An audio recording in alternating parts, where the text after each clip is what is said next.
Gusto mo bang mag-grow ang sales mo online, pero ayaw mong ma-stress at ma-burnout sa dami ng trabaho?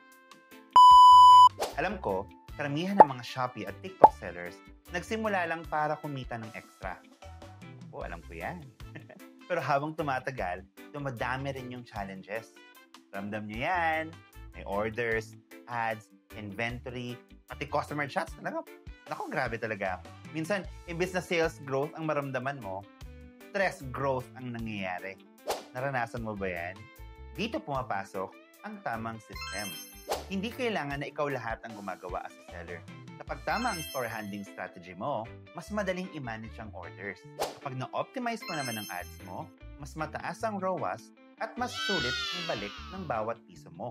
At kapag may tamang guidance ka, mas mabilis ang growth without doubling the workload. Dito sa Ecom Accelerator, ito ang tinutulong namin sa mga sellers na pumapasok sa programa namin.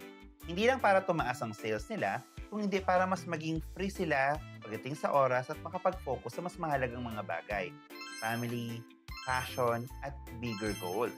Kaya ikaw, anong part ng business mo ang pinaka-nakaka-stress sa'yo ngayon? Engage ka lang sa baba, comment ka lang. Malay mo, baka makatulong kami sa Ecom Accelerator.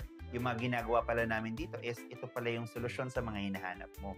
Remember, ang sales growth should give you freedom, hindi stress. Again, this is Coach Lloyd from Ecom Accelerator. Tinutulungan namin ang mga Shopee at TikTok sellers hindi lang to grow smarter, but harder.